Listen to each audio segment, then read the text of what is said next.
কি একটা hair style নিছি, আমার লুকটাই রিভিল হয়ে যাচ্ছে।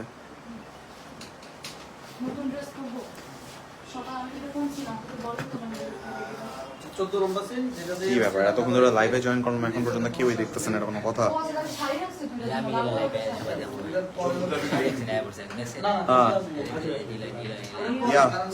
অলরেডি একজন আমাদের সাথে মাত্র যুক্ত হলো। এটা কোন থেকে আমরা লাইভ করতেছি? ফিকশন থেকে একদম নিউ পেজ, মানে স্টিল আমি ওরকম ভিউজ দেখতে পাইতেছি না। আমাকে কি চিনা যেতেছে? এরকম একটা হেয়ার স্টাইলের রাফসানকে চিনতে পারা একটু টাফ না? গ্রামের ছেলে বলে কথা। পেছনে হচ্ছে আমার শ্বশুর, সরি আমার ভাইয়া, আমাদের রানা ভাইয়া, আব্দুল্লাহ রানা ভাইয়া। ভাইয়ার সাথে অবশ্যই কথা হবে, আগে জাস্ট আমার সাথে একটু গল্প কথা হোক, তারপর ভাইয়ার সাথে কথা বলার ব্যবস্থা আমি করে দিতেছি, সমস্যা নেই। সো কে কে আমাদের সঙ্গে এই মুহূর্তে লাইভে আছেন একটু কমেন্ট করতে পারেন। আমাদের একটা নতুন প্রজেক্টের সেট থেকে আছি, যেখান থেকে লাইভে আমাদেরকে দেখতে পাওয়া যাচ্ছে। আর হচ্ছে গিয়ে না, এই মুহূর্তে আমি ওরকম ভাবে দেখানোর মতো তেমন কিছু পাইতেছি না। মাত্র কয়েকজন মানুষ আমার সঙ্গে আছে, আর কয়েকজন যদি যুক্ত না হয় তাহলে তো কথাবার্তা বাড়ানো যাচ্ছে না। কানেক্ট হন, তারপর বাকিটা দেখতেছি। আর কে কোন জায়গা থেকে লাইভটা দেখতেছেন সেটা একটু কমেন্ট করে জানান, তারপর না হয় গল্প আড্ডা সব বাড়বে। এখানে ওয়াইফাই আছে, আমার না মোটেও ভালো লাগতেছে না। মানে ক্যারেক্টারের জন্য এরকম একটা লুক নিয়েছি, বাট এরকম একটা লুক নিয়ে আমি লাইভে ঢুকে গেছি, আনপ্রেডিক্টেবল। ক্যাপ লাগান তো মনে হচ্ছে।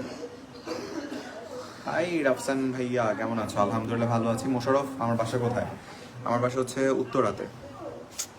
একটু একটু ব্যাক ক্যামেরাতে যাই। ইয়া রাইট নাও এখানে একদম পুরো রাফসানটাকে দেখা যাইতেছে। সো দেখছো, তোমাদের জন্য, মানে তোমাদের খাতিরে রাফসান একদম মানে স্ট্রাগল করে কত শুকাই গেছে। ব্যাপারটা ডিফারেন্ট না? ব্যাপার না, ব্যাপার না। আচ্ছা, মানে এটাতে জুম করা যায়, এটা আমি জানতাম না, প্রথম জানলাম যে লাইভেও জুম করা যায়। আচ্ছা যাই হোক, বরিশাল থেকে একজন আমাদের সঙ্গে আছে, তানজিম সাইরা তোটিনি নামের একজন বন্ধুকে দেখা যাচ্ছে আমাদের সাথে। মাশরাফি আমাদের সঙ্গে আছে, আমাদের সঙ্গে মুন লাইভ, আরো অনেকজনকে দেখতে পাইতেছি, বাট মানুষ জনসংখ্যা খুব কম, আর একটু বেশি থাকলে ভালো লাগতো। আমি খুব ট্রাই করি এই জিনিসটাকে অ্যাভয়েড করার জন্য, কিন্তু আমি পারি না। মানে ফোন হাতে বা ক্যামেরা অন করলে অটোমেটিক্যালি আমার একটা অন্য লেভেলের জনরা তৈরি হয়ে যায়, না চাইতেও ওইটা আমার কাজ করে। ইভেন মানে এতক্ষণ ধরে অ্যাক্টিং করতেছি এক ভোকালে, এখানে আমার ভোকাল চেঞ্জ কজ অফ সামনে হাতে ক্যামেরা। বৌরুবি আজকে অনেকদিন পর আব্দুল্লাহ রানা ভাইয়ের সাথে কাজ হইতেছে, খুব ভালো লাগতেছে। আর তার উপর বেশি ভালো লাগতেছে এটা যে সে আমার আব্বা না, সে আমার শ্বশুর আব্বা। একটা ব্যাপার আছে অন্যরকম। ও আজকে যেহেতু আমরা একটা নতুন নাটকের শুট করতেছি, আমার কো আর্টিস্ট হিসেবে এই গল্পে হচ্ছে কি আছে, স্পৃহা আছে, বরাবরই সাথে থাকে। তবে স্পৃহার সাথে আমার কিন্তু এই পর্যন্ত বেশ সুন্দর কয়েকটা কাজ রিলিজ হয়েছে। সো আরও একটা নতুন কাজ আমাদের হচ্ছে, যেটা খুব শীঘ্রই রিলিজ পাবে। কাজটা খুব দুর্দান্ত হবে। এই গল্পে তো একটু আগে আব্দুল্লাহ রানা ভাইয়ের কথা বলতেছিলাম, খুবই দুর্দান্ত লেভেলের অমায়িক একজন শ্বশুর, কিন্তু বরাবরই অ্যাজ ইউজুয়াল টিপিক্যাল বাঙালি শাশুড়ি কেমন হয়, ঠিক আছে, ওইটা দেখানো দরকার না। আমি ওইটা একটু এক ঝলক দেখাই নিয়ে আসি। আমাদের টিপিক্যাল বাংলা শাশুড়ি। আসসালামু আলাইকুম।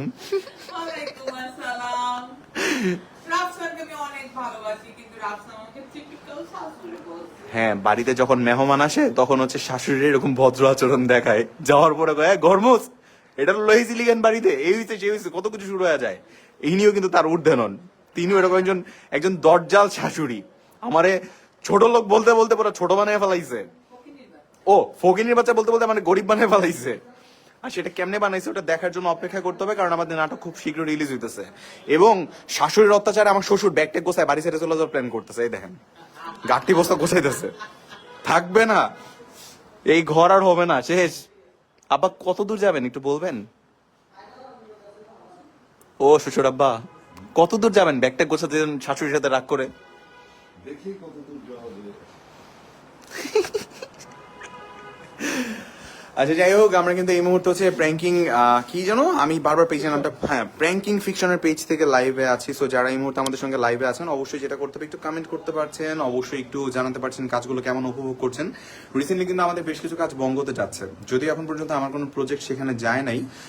হোপসো খুব সুন ওরকম কোনো একটা প্রজেক্ট হয়তো বা তৈরি হবে, হতে পারে তখন আমার কাজও যাবে। বাট অল ওভার যারা কাজ করছে, যেমন আমাদের সাকিব, তারপর হচ্ছে তামিম ভাই, সাথী, আরোহী, ওদের কাজগুলো যাচ্ছে, কতটুকু ভালো লাগছে, কতটুকু উপভোগ করছেন, বা বঙ্গর অ্যাপটা ইউজ করে কতজন এই পর্যন্ত নাটকগুলো দেখেছেন, কেমন লেগেছে অবশ্যই একটু জানাবেন কিন্তু। তাছাড়া আর কি বলা যায়, বাই এনি চান্স মানে আমার সাথে আমার কো আর্টিস্ট নাই, ও থাকলে আর একটু বেশি ভালো হইতো। আমি এখন যেটা করবো সেটা হচ্ছে আমি আমার ফোনটা হ্যান্ড ওভার করবো। এখন কেউ একজন এই ফোনটাকে হাতে করে নিয়ে আমাদের পুরো সেটটা আপনাকে ভিজিট করে দেখাবে, সেটে কোথায় কি হচ্ছে না হচ্ছে ওই জিনিসগুলো একটু অবজার্ভ করেন। তারপর না হয় সুযোগ মিলিয়ে আমার কো আর্টিস্ট আবার ফোনটা হাতে নিয়ে নেবে, কেমন? আমি কথা না বাড়াই, ফোনটা আমি হ্যান্ড ওভার করতে চাই। সো ইয়া, আপাতত দেখা হচ্ছে কিছুক্ষণ পর। ওকে, আপনাকেই দেখাচ্ছি। Bro get lost. এই যে সবাই কমেন্ট করতেছে তো। হ্যাঁ আমি দেখলাম তো, আমি একটু করি, কি করবেন? একটু চুল টুল আর একটু ঠিকঠাক করি, কারণ ক্যারেক্টারের মধ্যে ঢুকতে হবে না।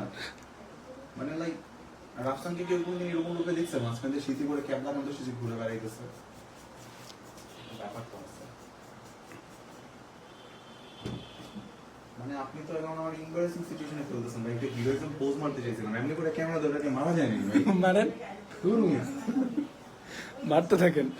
আপনি একটু নিচে ভিজিট করে নিয়ে আসেন না, একটু সবাই একটু দেখুক আজকের পরিবেশটা কেমন যাচ্ছে। ওইখানে কি অবস্থা কিছুই জানি না, আন্দাজে যায় কি এক সিচুয়েশনে পড়েছে আল্লাহই জানে।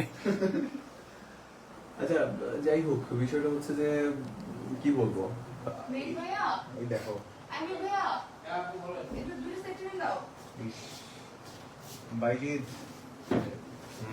একদিকে কল করলেই হয়। কমেন্ট করতেছে, কিছু কমেন্ট আপনি পড়েন, মুখে নেন, কিছু কমেন্ট আপনি করেন, রিড আউট করেন। আপনি হাত থেকে নেওয়ার পরে এখন দেখা বন্ধ হয়ে যাচ্ছে, সব চলে যাচ্ছে অডিয়েন্স। হায় হায়, এটা কোনো কথা?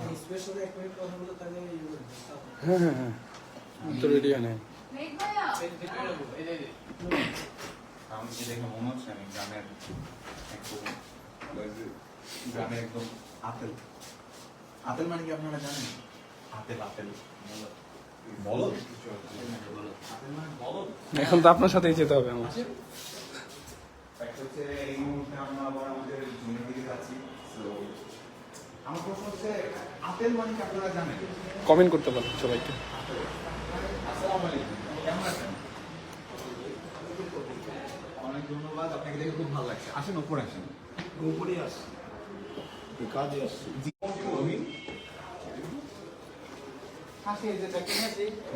হুট করে আমাকে লাইভে নিয়ে আসছেন, আসলে বিষয়টা লাইভ নেট, আমার জন্য অগ্নি পরীক্ষা হয়ে গেছে। বিকজ অফ কো আর্টিস্ট থাকে, একটু সাপোর্ট পাওয়া যায়, একটু গল্প করা যায়। বাট একা আমি লাইভে এসে দাঁড়াইছি, কি বলা উচিত, কোথেকে শুরু করা উচিত, আমি কিছুই বুঝতেছি না। কিছু কমেন্ট কি পাইতেছেন আপনি? একজন লিখছে, রাফসান ভাইয়া কেমন আছেন? রাফসান অ্যাজ ইউজুয়াল আলহামদুলিল্লাহ ভালো আছে, ভালো থাকে, ভালো থাকার চেষ্টা করে। আপনার কি অবস্থা, কত দূর থেকে দেখতে মানে আমাদেরকে দেখছেন সেটা একটু জানান, সেটুকু জানতে চাই। আর হচ্ছে গিয়ে নাটকগুলো কেমন উপভোগ করছেন সেটা একটু জানাতে পারছেন? হ্যাঁ, আরেকজন হচ্ছে উনি উপরে গেছেন না, কার সাথে কথা বলতেছেন? এই যে সোফার এখানে যারা ছিল, বলুক, পরে বলতেছি আমি, ঠিক আছে? আচ্ছা, আরেকজন কমেন্ট করেছে হচ্ছে, রাফসান ভাইয়া আপনার সাথে সাথী আপু কোথায়? আজকে আমার সাথে সাথী নাই, আর সবাই হচ্ছে হয়তো বা জেনে থাকবেন যে সাথীর বাবা অসুস্থ, ওপেন হার্ট সার্জারি ডেট করছে 4 তারিখে।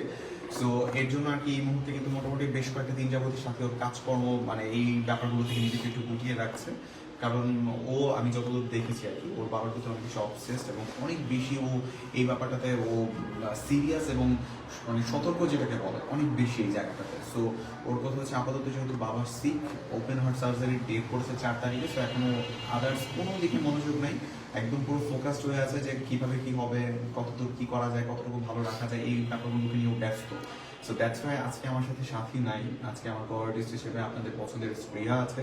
সো স্প্রিয়ার সাথে আরো একটা নতুন গল্পে আমাদের কাজ আসতেছে। এটাও কিন্তু একটা গ্রামের গল্প। আমার গেটাপে আসলে কতটুকু গ্রাম লাগতেছে আমি জানি না, because of your boy Rafsan is always smart man, I think এটা ভালো করে জানেন।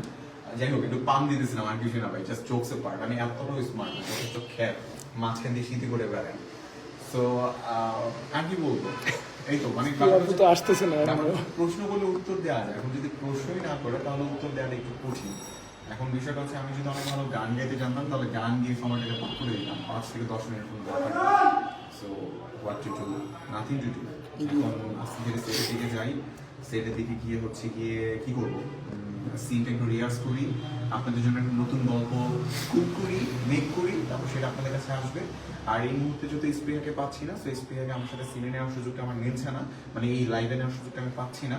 তবে এইটুকু বলবো, যদি সুযোগ সময় মিলে যায় হয়তো বা কিছুক্ষণ পরে আবার স্প্রিয়ার সঙ্গে চেষ্টা করবো যদি সম্ভব হয় লাইভে জয়েন করার জন্য। তো এখন আর কথাবার্তা না বাড়াই, এখনকার মতো লাইভটাকে এখান থেকে শেষ করছি। যারা সাথে আছেন সাথেই থাকেন, কথা হবে আবার। আর এই মুহূর্তে কারিগরি টিম বা টেকনিক্যাল টিমে যে আছে সে যদি লাইভটাকে শেষ করে তাহলে শেষ হবে। আমার জায়গা থেকে আমি বিদায় নিচ্ছি, সে শেষ না করলে ভাই একজন একটা কমেন্ট করেছে, কি ভাইয়া আমাদের বরিশাল আসেন। বরিশাল আমি কামিং, সো গেট রেডি। ইনশাল্লাহ দেখা হবে যদি আসা হয়। আর ইন্ডিভিজুয়াল এরকমভাবে বরিশাল যাওয়ার মতো আসলে কোনো প্ল্যানিং নাই।